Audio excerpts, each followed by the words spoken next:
இந்த தீபாவளி ஸ்வீட் பாதுஷா செய்யறதுக்காக நம்ம 1 கப் அளவு மைதா எடுத்துருக்கோம். 1 கப் மைதா ஆட் பண்ணிக்கலாம்.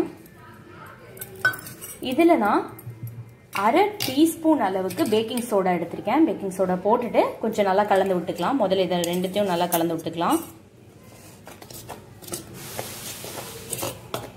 1 டீஸ்பூன் அளவுக்கு சர்க்கரை, 1 பிஞ்ச் சால்ட் ஆட் பண்ணிக்கலாம். 1 டேபிள் ஸ்பூன் அளவுக்கு வெண்ணெய் ஆட் பண்ணிக்கோங்க. வெண்ணெய் இல்லை நெய் எது வேணாலும் நீங்கள் ஆட் பண்ணிக்கலாம், அது ஆப்ஷனல் தான். 1 டீஸ்பூன் ஆயில் ஆட் பண்ணிக்கோங்க. 1 டீஸ்பூன் அளவுக்கு தயிர் எடுத்துக்கலாம். அவ்வளோதான். இதை நீங்கள் பால் இருந்தால் பாலில் கலந்தும் நல்லா உருண்டை பிடிச்சிக்கலாம். ரொம்ப கெட்டியாக கலந்துக்கோங்க. சப்பாத்தி மாவுக்கு கலக்கிற மாதிரி கொஞ்சம் கெட்டியாகவே கலந்துக்கோங்க. ரொம்ப லூஸாக கலக்க வேண்டாம். நாங்கள் இன்னைக்கு தண்ணி விட்டு கலக்க போகிறோம். நம்ம போட்டது எல்லாத்தையும் முதல்ல நல்லா கலந்து விட்டுக்கோங்க. கலந்துட்டு அதுக்கப்புறம் தண்ணி விட்டு நம்ம பிசைஞ்சிக்கலாம். அப்போ தான் மாவு லேயர் லேயராக வரும். இப்போ நல்லா கலந்தாச்சு. இந்த மாதிரி கலந்து விட்டுக்கோங்க. அதுக்கப்புறம் தண்ணி எவ்வளோ தேவையோ அந்த மாதிரி கொஞ்சம் கொஞ்சமாக ஆட் பண்ணி பிசைஞ்சுக்கோங்க. நல்லா கெட்டியாக பிசையணும். சப்பாத்தி மாவு விடவே நல்லா கெட்டியாக பிசைச்சுக்கோங்க. இந்த மாதிரி நல்லா அழுத்தம் கொடுத்து பிசைங்க. அப்போ தான் கொஞ்சம் கெட்டியாக வரும். நல்லா கையில் அழுத்தி விட்டு நல்லா பிசைஞ்சு எடுத்துக்கலாம். இந்த மாதிரி நல்லா கெட்டியாக பிசைஞ்சு வச்சாச்சு. நீங்கள் இதை இந்த மாதிரி பிச்சு பார்த்தீங்க அப்படின்னா நல்லா லேயர் லேயராக வரணும். இந்த பதத்துக்கு நம்ம நல்லா பிசைஞ்சுக்கணும். பார்த்தீங்கன்னா தெரியும், லேயர் லேயராக பிஞ்சு வருது இல்லையா? இந்த மாதிரி நல்லா அழுத்தம் கொடுத்து பிசைஞ்சு வச்சுக்கலாம். அவ்வளோதான். இது ஒரு 10 நிமிஷம் நல்லா ஊறட்டும். இப்படி நல்லா அழுத்தம் கொடுத்து நம்ம பிசையும் போது தான் பாதுஷா உள்ள நல்லா லேயர் லேயராக வரும். அதனால இப்போ நல்லா பிசைஞ்சாச்சு. இது ஒரு 10 நிமிஷம் அப்படியே வச்சுக்கலாம். அந்த டைமில் நம்ம சக்கரை பாகு ரெடி பண்ணிக்கலாம். சக்கரை பாகு செய்கிறதுக்காக நம்ம இன்னைக்கு 1 கப் அளவு சக்கரை எடுத்திருக்கோம். முதல்ல சக்கரை சேர்த்துட்டு அதுக்கப்புறம் அதுக்காக 1/2 கப்பு தண்ணி எடுத்துக்கலாம். இது மூழ்கிற அளவுக்கு தான். ஸோ அதனால் 1/2 கப்பு தண்ணி இன்னைக்கு ஆட் பண்ணிக்கலாம். இதை நல்லா பாகா காய்ச்சிக்கலாம். சக்கரை பாகு ஒரு கம்பி பதம் வர வரைக்கும் நல்லா கொதிக்க விடலாம். நான் கொதிக்கும் போது காட்டுறேன் ஒரு கம்பி பதம் எப்படி பார்க்கறது அப்படின்னு சொல்லிட்டு. ஒரு கம்பி பதத்துக்கு மேலே போயிடக்கூடாது. அது போயிடுச்சு அப்படின்னா சக்கரை பாகு நம்ம பாதுஷாக்குள்ளே இறங்காது. இப்போ கொதிக்கட்டும். இப்போ சக்கரை நல்லா கரைஞ்சி நல்லா கொதிச்சு வந்துருச்சு. இந்த டைமில் கம்பி பதம் வந்துருச்சான்றதை செக் பண்ணிக்கலாம். இப்படி நீங்கள் எடுக்கும் போது ஒரு கம்பி பதமாக இப்படி கம்பியாக நிற்கணும். இன்னும் கொஞ்ச நேரம் இருக்கட்டும். இப்போ லைட்டாக வருது.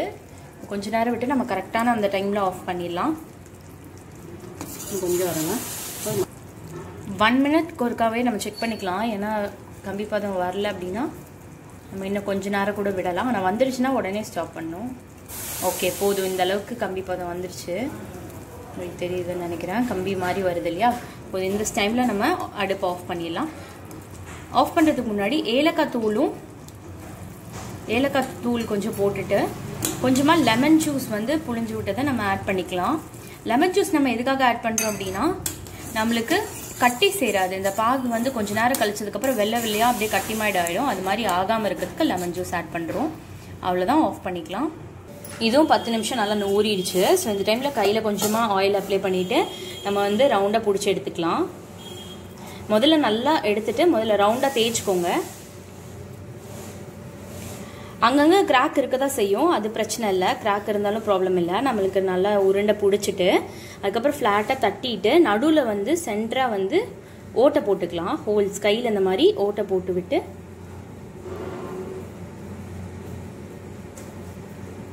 இந்த மாதிரி நம்ம தட்டி வச்சுக்கலாம். எல்லாத்தையும் நம்ம இதே மாதிரி பண்ணி எடுத்துக்கலாம்.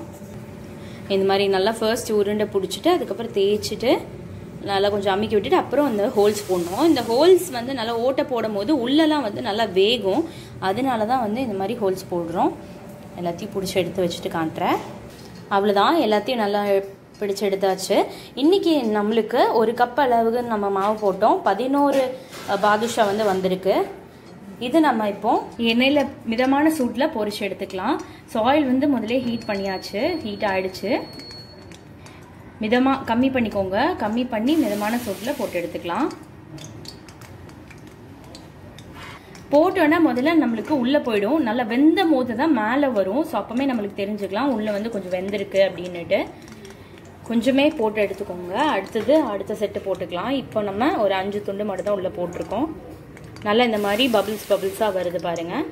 சிம் பண்ணியே வைங்க. ஆயில் வந்து ரொம்ப அதிகமாக சேர்க்க வேணாம். சிம் பண்ணி இது மூழ்கிற அளவுக்கு ஆயில் சேர்த்துட்டு நம்ம பொரிச்சு எடுத்துக்கலாம். அப்போ தான் உள்ளவும் நல்லா வேகும்.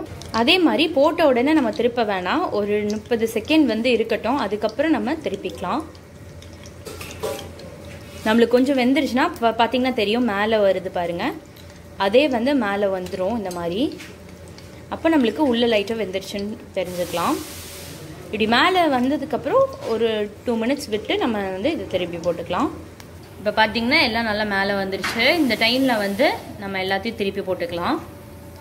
மிதமான சூட்லேயே வைங்க. அப்போ தான் உள்ள நல்லா வந்து வேகும்.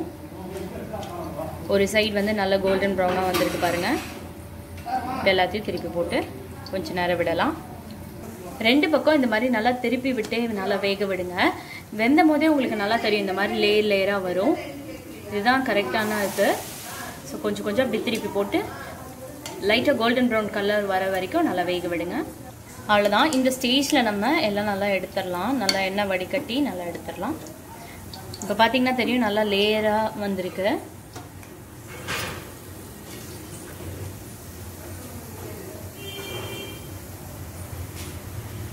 எடுத்த உடனே வந்து சக்கரை பாகில் போட வேணாம். நம்ம போட்டோம் அப்படின்னா சக்கரை பாகு வந்து நிறைய உள்ளே உறிஞ்சு கொஞ்சம் கொலன்னு ஆகிடும். அதனால நம்ம கொஞ்ச நேரம் விட்டதுக்கப்புறம் சக்கரை பாகில் போடலாம். அடுத்ததையும் போட்டு எடுத்துடலாம்.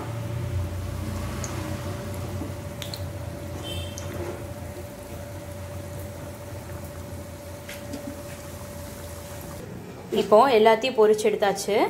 சக்கரை பாகு வந்து ரொம்ப ஆறிடுச்சுன்னா லைட்டாக சூடு பண்ணிக்கோங்க. இது போடுற டைமில் லைட்டாக மிதமான சூடில் வச்சு சூடு பண்ணி எடுத்துக்கோங்க. இப்போ வந்து நம்ம முன்னாடியே பொரிச்சு வச்சுருந்தோம் இல்லையா, அந்த 5 மட்டும் நம்ம ஃபஸ்ட்டு போட்டுக்கலாம். இந்த பாகில் போட்டுட்டு நல்லா பாகில் படுற மாதிரி எல்லா பக்கம் திருப்பி விட்டுட்டு ஒரு 3 நிமிஷம் மட்டும் பாகில் இருக்கிற மாதிரி பாகில் ஊறட்டும். ரொம்ப நேரம் ஊற வைக்கக்கூடாது. ஒரு 3 நிமிஷம் பாகில் இருக்கிற மாதிரி ஊற வச்சுட்டு எடுத்துடலாம். எல்லா பக்கம் நல்லா படுற மாதிரி நல்லா மூங்குற மாதிரி ஒரு 3 நிமிஷம் விட்டுருங்க. அவ்வளோதாங்க. ரொம்ப அருமையாக பாதுஷா வந்து நம்ம வீட்டிலே ஈஸியாக ரெடி பண்ணிட்டோம். இனிமேல் கடையில் போய் நம்ம பாதுஷா வாங்க வேண்டியதில்லை. வீட்டிலே நம்ம இந்த ஸ்டெப்பை ஃபாலோ பண்ணி நம்ம சிம்பிளாக செஞ்சு முடிச்சிடலாம். ஸோ இன்றைக்கி நான் வந்து ஒன்று எடுத்து பிச்சு காட்டுறேன் பாருங்கள். பாதுஷா வந்து ரொம்பவே ஷைனிங்காக உள்ளெல்லாம் வந்து நல்லா வெந்து நல்லா அந்த சக்கரை பாகு கரெக்டாக அப்சர்வ் ஆகி கரெக்டாக இருக்குது. ஸ்வீட்டும் பார்த்தீங்கன்னா பாதுஷா வந்து எல்லோரும் பிடிச்சமான ஒரு ஸ்வீட்டு. ஏன்னா வந்து அதிகமாக ஸ்வீட் வந்து இருக்காது, ரொம்ப திகட்டார மாதிரி இருக்காது. அளவான ஸ்வீட்டில் வந்து நல்லாயிருக்கும். இந்த ரெசிபியை மறக்காமல் உங்கள் வீட்டில் ட்ரை பண்ணி பாருங்கள். ட்ரை பண்ணி பார்த்துட்டு இந்த தீபாவளிக்கு உங்களோட இந்த ஸ்வீட் எப்படி வந்திருந்தது அப்படின்றத கமெண்ட் செக்ஷனில் பிங்க் பண்ணுங்கள். மறக்காமல் ஜாய் கிச்சனை சப்ஸ்கிரைப் பண்ணிக்கோங்க. அப்படி பக்கத்தில் இருக்க பெல் பட்டனை தட்டி விட்டுருங்க. தேங்க்யூ.